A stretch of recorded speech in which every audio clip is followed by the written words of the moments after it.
Mama, where are we going today? 4-year-old Amy asked her mother from the back seat of the car. Her little feet dangled above the floor, not quite reaching it. The scenery outside the window was unfamiliar. A special place, Amy, her mother Charlotte replied with a smile in the rearview mirror. There was something unnatural about that smile. We'll be there soon. Amy clutched her stuffed rabbit tightly as she gazed out the window. She had sensed the changing atmosphere at home recently. Since her mother had started living with Daniel, it seemed the kindness toward her had gradually disappeared. Charlotte Johnson had divorced her husband a year ago. Amy's father never reappeared. Shortly after the divorce, Charlotte met Daniel Lopez and welcomed him into their home.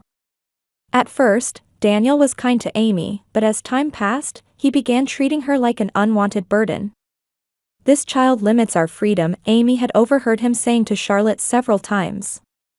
"It's difficult to start a new life with a child." The car stopped in front of a large station. Amid the busy flow of people, Charlotte got out of the car and opened the back door. "Come on, Amy. Let's get out." Amy held her mother's hand as they entered the station. It was her first time visiting such a place. The high ceiling of the grand station, the never-ending stream of people, the announcements, everything was new and a little frightening. Charlotte led her to a row of coin lockers. Amy could see Daniel watching them from a distance. A strange smile played on his face. "Amy, wait here for a little while." Charlotte placed a small key in Amy's hand. The key felt cold, with a strange presence in Amy's tiny palm. "This is your home now. You need to stay inside." Before Amy could say anything, Charlotte pushed her into the locker and closed the door. Confused by the sudden darkness, Amy could only see faint light coming through a small air vent in the narrow space. Her heart began to pound fiercely. "Mama. Let me out." Amy began to cry. She pounded on the door with her tiny hands, but it wouldn't open. "Mama. Where are you? Mama." From outside, she could hear Charlotte and Daniel's voices. "Finally got rid of the nuisance," it was Charlotte's voice.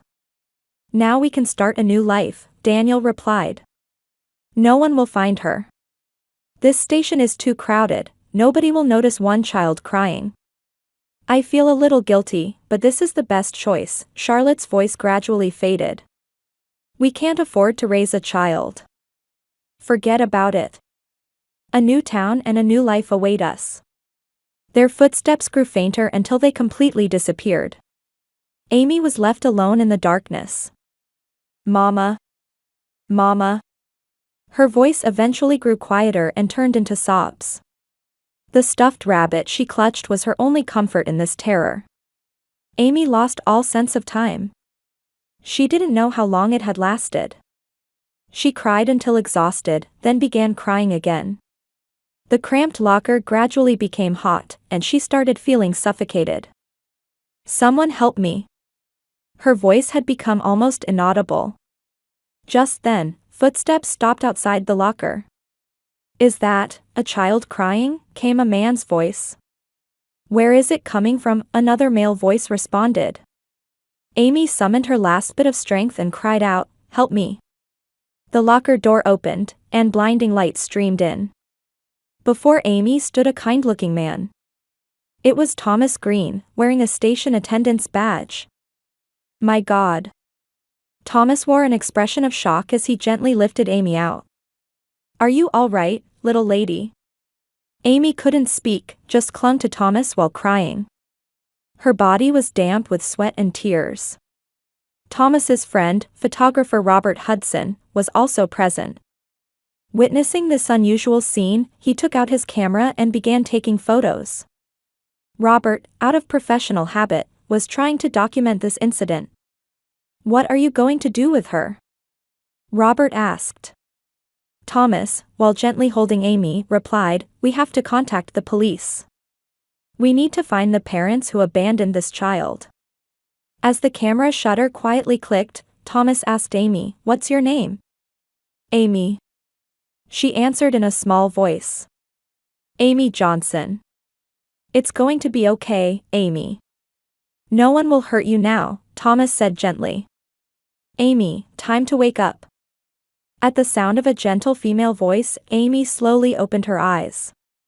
Looking up at the still unfamiliar ceiling, she was momentarily confused about where she was. But the sweet scent of pancakes wafting from beyond the door quickly brought her back to reality. Good morning, Maria. Mom. Amy still awkwardly pronounced the word mom. 3 months had passed since the adoption, but it was taking time for her to call Alan and Maria Walker dad and mom. Maria Walker smiled and sat on the edge of Amy's bed. She was a woman with warm brown eyes and a kind smile. The childless Walker couple had long wished to welcome Amy into their home. Breakfast is ready. Dad is already waiting. In the dining room, Alan was drinking coffee while reading a newspaper. He taught art history at a university and had a deep understanding of art and beauty. Good morning, Amy. Alan looked up from his newspaper and smiled as Amy entered the room. Did you sleep well? Amy nodded. She was still a child of few words. Even months after the locker incident, she sometimes woke up from nightmares. However, the stable daily life with the Walker family was gradually healing her emotional wounds. What would you like to do today? Maria asked as she placed pancakes in front of Amy. After thinking for a moment, Amy replied, I want to draw. Alan's face brightened. That's a good idea. The weather's nice, so how about drawing in the backyard? I'll work a bit beside you. After breakfast, Alan carried an easel and art supplies out to the garden. Amy sat on the grass with a small sketchbook and colored pencils. She began drawing the sky, clouds, and a big tree. And in her drawing, several keys were hidden. Alan peered at Amy's artwork and noticed her unique expressiveness. Maria, look at this, he called to his wife. There's something special about Amy's drawings. Her sense of color and form is extraordinary. Maria agreed. You're right. She has talent. From then on, the Walker couple devoted themselves to nurturing Amy's artistic talent. They took her to museums and exposed her to various arts. Alan particularly enjoyed showing Amy books about jewelry design. Look, Amy. These rings and necklaces aren't just decorations. They tell stories. Amy was especially fascinated by the shimmer of gold and silver. By the time she was 10, she began standing out in her school's art classes. On her 12th birthday, the Walker couple gave her a small jewelry making kit. It's for expressing your creativity, Maria said. Amy hugged them both with gratitude. Thank you, Mom, Dad. By this time, Amy had become a full-fledged member of the Walker family. She had made friends at school and regained her smile. However, memories of her past never completely faded. The IKEA motif consistently appeared in her work, becoming part of her identity. In high school, Amy gained recognition in jewelry making classes. Her works were always sophisticated and expressed deep emotions. Her pieces featuring keys and locks left strong impressions on viewers. Your work has soul, said her art teacher, Jennifer Brown. You're not just creating beautiful things, you're expressing yourself. Amy smiled. All my pieces have stories. At 18, Amy earned a scholarship to the jewelry design department at a local university. Her talent was recognized there as well, and she consistently attracted attention at campus exhibitions. Your designs are very original, said department chair Professor Sarah Johnson. The key series is particularly impressive. Why are you so drawn to keys? After a moment's hesitation, Amy answered, keys hold special meaning for me. They can both lock and unlock. They connect the past to the future. For her final year project in college, Amy presented a jewelry collection titled Locked Memories. It consisted of pieces featuring various key motifs. This collection is based on the concept of releasing locked memories, she explained at the presentation.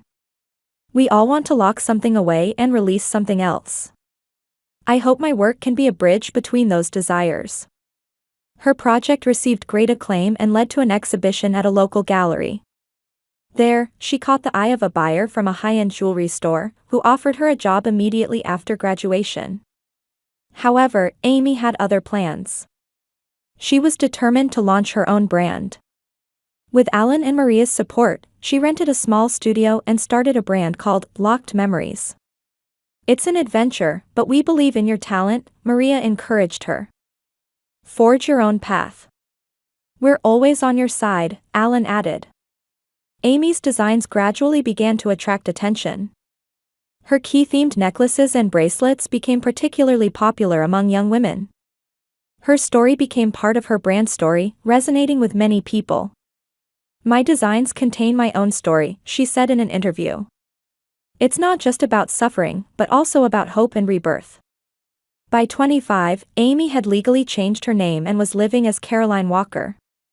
Her brand had boutiques in New York and Los Angeles and had achieved national success. Even celebrities wore her jewelry. One day, she was interviewed by a famous business magazine. The article featured her success story and graced the cover. With the headline, "Caroline Walker, Radiance Born from Locked Memories," she also spoke about her past in the article. "I was adopted at the age of 4.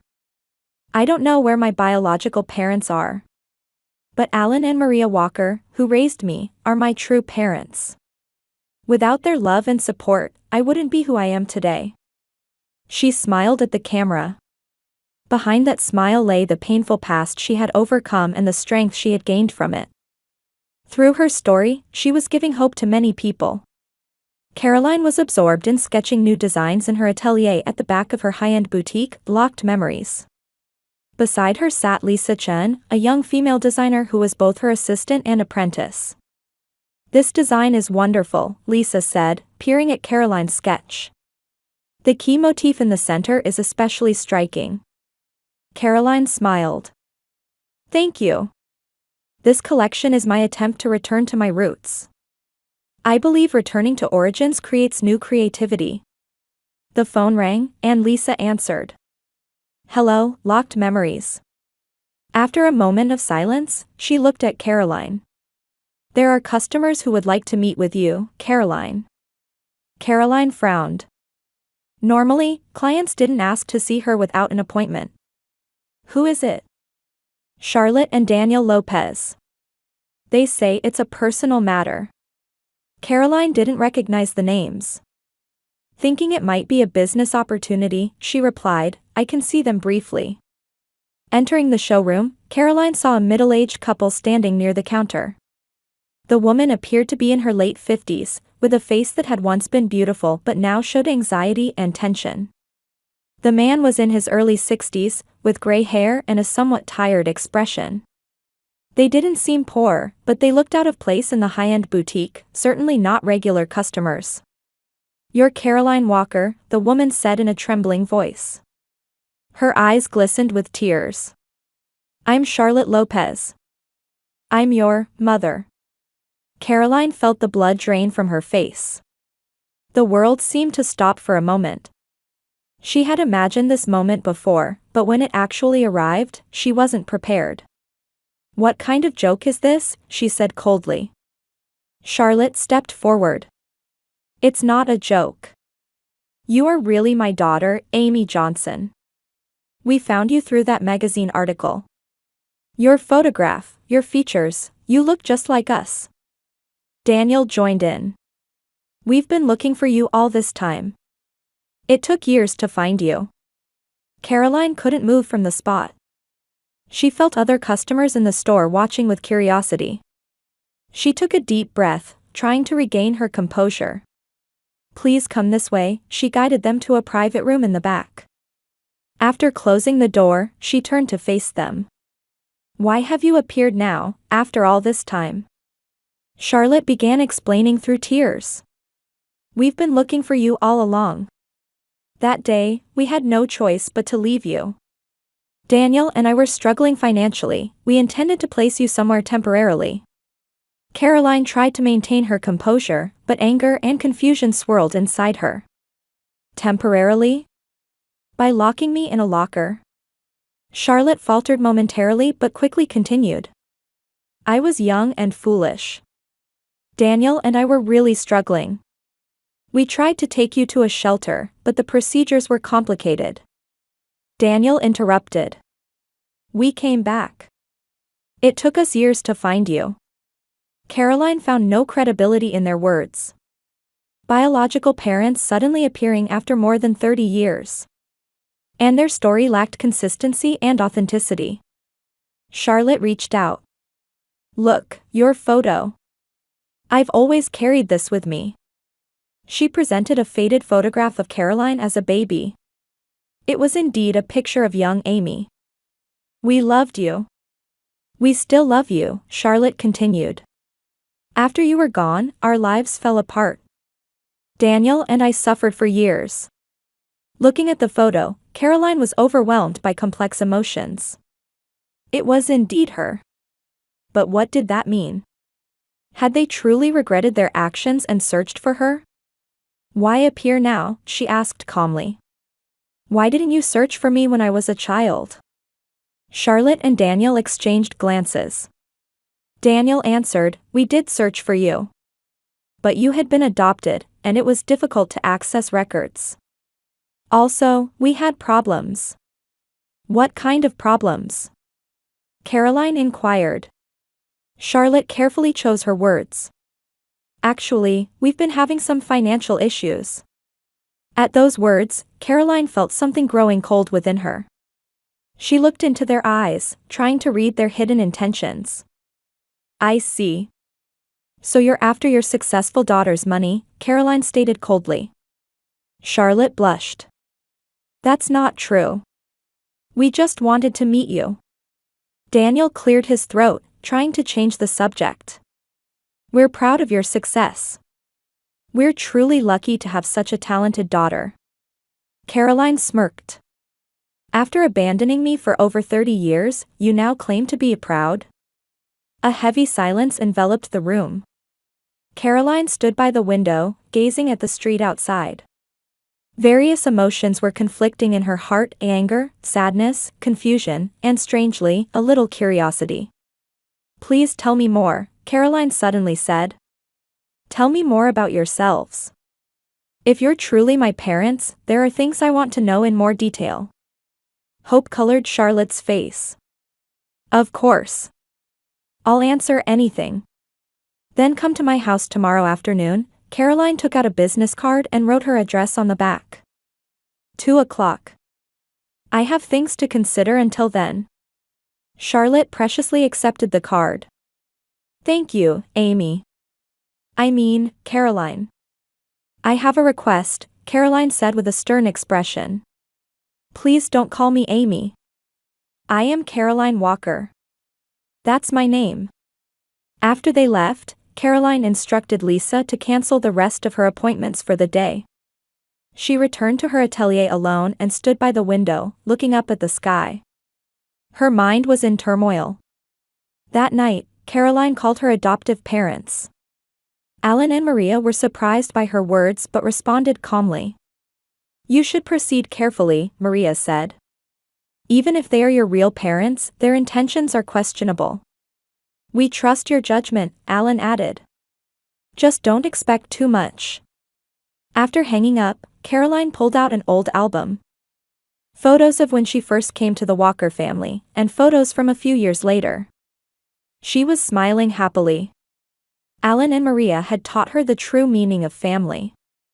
Finally, she took out an old photograph from a special drawer.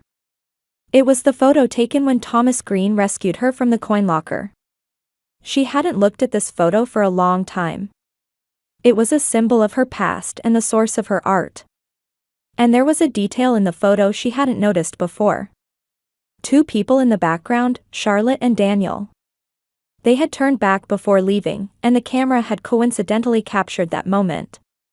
The next afternoon, Caroline was looking out the living room window. Her home was in a quiet suburb, with large windows facing a spacious garden where spring sunlight streamed in. She checked the clock repeatedly. 10 minutes until 2:00. The doorbell rang, and Caroline took a deep breath. She reminded herself to stay calm and not be swayed by emotions. Opening the door, there stood Charlotte and Daniel. They were dressed more formally than the previous day, clearly trying to make a good impression. "Thank you for inviting us," Charlotte said with a smile. She was holding a small box. "This is a small present for you." Caroline accepted it and led them to the living room. "Please, have a seat. Would you like something to drink?" "Water is fine," Daniel replied. He looked around the room, taking in the sophisticated interior that testified to Caroline's success. When Caroline returned from the kitchen with water, Charlotte urged her to open the box. "Open it." Inside was an old small silver key pendant. "This was given to you by my mother when you were a baby," Charlotte explained. "When you disappeared, I kept this as a memento." Caroline took the pendant and held it up to the light. It was indeed old, with delicate craftsmanship that suggested it was handmade. "Tell me more about yourselves," Caroline said calmly. "What have you been doing since that day? How have you supported yourselves?" Charlotte began a detailed story. According to her, they were young and poor, unable to afford raising Amy. Charlotte, a recently divorced single mother, had met Daniel and was trying to start a new life when they faced financial difficulties. "We intended to place you in a shelter. But the procedures were complicated," Charlotte explained haltingly. "That day, we were looking for a place to temporarily leave you as a last resort." Daniel occasionally nodded, adding, "We were foolish. A mistake of youth. Afterward, we searched for you many times." Charlotte continued, "After you disappeared, we deeply regretted our actions. We consulted the police, but you had already been adopted, and the records were sealed." Her story sounded plausible and emotional. However, Caroline sensed contradictions in it. "How did you make a living afterward?" Caroline asked. "Daniel worked in construction. I did clerical work," Charlotte answered. "We were never wealthy, but we managed somehow." Daniel cleared his throat. "Things have been more difficult recently. With my health issues." Caroline stood up and said, "Please wait a moment," before leaving the room.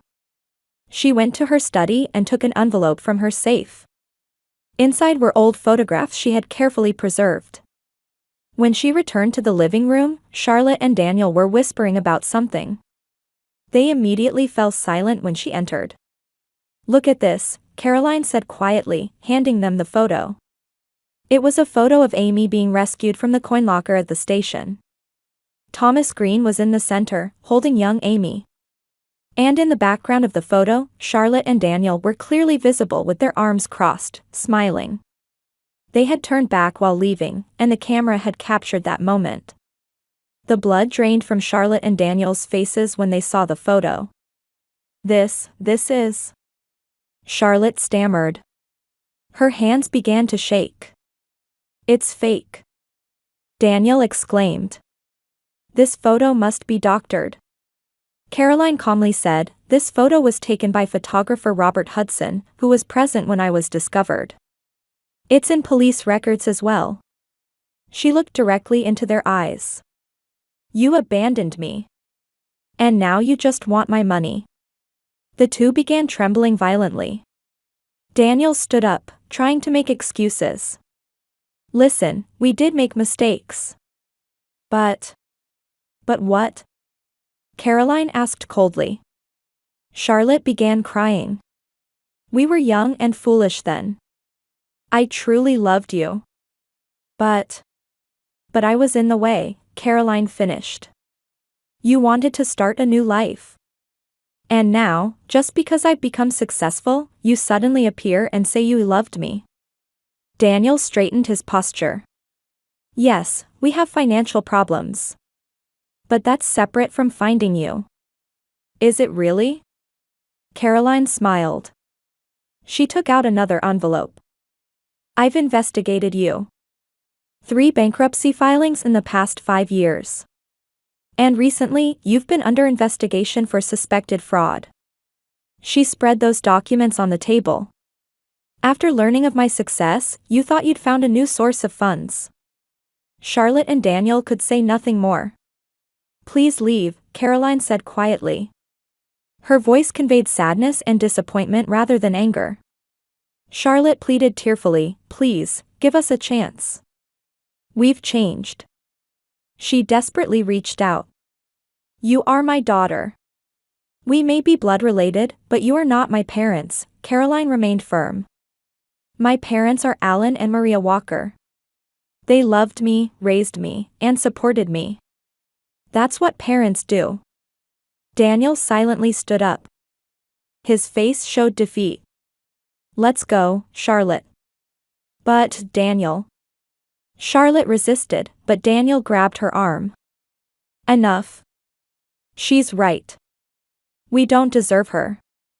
Charlotte looked at Caroline one last time. Her eyes showed genuine regret, but it was too late. The 30-year gap couldn't be bridged.